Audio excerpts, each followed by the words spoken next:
సినిమాలో హీరో ఎవరైనా, కంటెంట్ ఏదైనా బాక్స్ ఆఫీస్ ని బద్దలు కొట్టే సక్సెస్ ని ప్రేక్షకులకు అందించడం మాత్రమే తన లక్ష్యంగా ముందుకు సాగే కెప్టెన్ రాజమౌళి. ఇంతింతై వటుడింతై అన్నట్టు ఆయన సినిమాకి ఎదిగారు.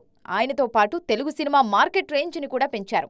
బాహుబలితో సౌత్ సినిమాలకు నార్త్ గేట్లు పర్మనెంట్ గా ఓపెన్ అయ్యాయి. ఒకంత తెలుగు సినిమాలను చూసి ఉత్తరాది వారు అలర్ట్ అయ్యే సిచ్యువేషన్ క్రియేట్ అయింది. మనం కూడా రాజమౌళిలాగా ముందడుగేద్దాం అని నీల్, అట్లీ లాంటి డైరెక్టర్లు డేర్ చేశారు. RRRతో ఇంటర్నేషనల్ డయాస్ మీద తెలుగు సినిమాకు గౌరవం తెచ్చిపెట్టారు రాజమౌళి. అప్పటి నుంచి ఆయనతో కొలాబరేట్ కావడానికి ఉవ్విళ్లూరుతున్నారు ఇంటర్నేషనల్ సెలబ్రిటీస్. వాళ్ళందరితో ట్రావెల్ చెయ్యాలనే కోరిక జక్కన్నకు మాత్రం ఉన్నదా ఏంటి? అందుకే మహేష్ సినిమాతో రీజనల్ హీరోల కాంబోకి ఫుల్ స్టాప్ పెడతారనే మాట వినిపిస్తోంది.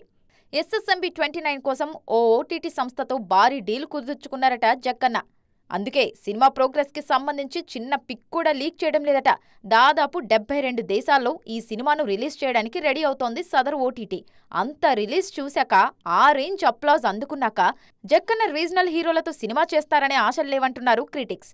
ఆఫ్టర్ SSMB 29 జక్కన్న కొలాబరేషన్ మొత్తం హాలీవుడ్ తోనే అన్నది జోరుగా సాగుతున్న ప్రచారం.